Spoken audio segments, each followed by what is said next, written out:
নমস্কার, আমি রথিন সরকার। আমি একজন যোগব্যায়ামের শিক্ষক। আজকের ভিডিওতে আমরা জানব ধ্যান বা মেডিটেশন করার আগে কোন কোন বিষয়গুলো আমাদের মনে রাখা খুবই আবশ্যিক, মনে রাখা দরকার।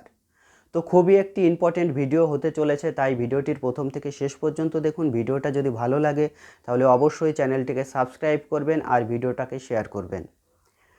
প্রথম পয়েন্ট, একটি নির্দিষ্ট আসনে দীর্ঘ সময় বসার অভ্যাস করুন, তাতে আপনার ধ্যানের উন্নতি হবে।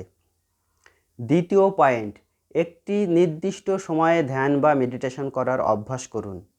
তৃতীয় পয়েন্ট, ভরা পেটে ধ্যান বা মেডিটেশন ভালো হবে না, তাই খালি পেটে ধ্যান বা মেডিটেশন করার অভ্যাস করুন।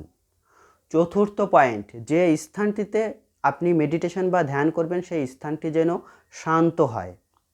পঞ্চম পয়েন্ট, যে পোশাকটি পরে আপনি ধ্যান বা মেডিটেশন অভ্যাস করবেন সেই পোশাকটি যেন ঢিলেঢালা এবং আরামদায়ক হয়। ষষ্ঠ পয়েন্ট, মেডিটেশন বা ধ্যান করার আগে শরীর মনকে স্থির করুন। সপ্তম পয়েন্ট, শরীর মনকে স্থির করার জন্য শ্বাস প্রশ্বাসের উপরে নিয়ন্ত্রণ করুন। শ্বাস প্রশ্বাসের উপরে নিয়ন্ত্রণ করার জন্য অষ্টম পয়েন্ট, কিছু আসন, কিছু প্রাণায়াম অভ্যাস করুন। এই জিনিসগুলো ফলো করে বা অনুসরণ করে যদি আপনি ধ্যান বা মেডিটেশন করেন, তবে আপনার ধ্যান মেডিটেশন ধীরে ধীরে উচ্চ পর্যায়ের দিকে যাবেই। নমস্কার, থ্যাংক ইউ ফর ওয়াচিং।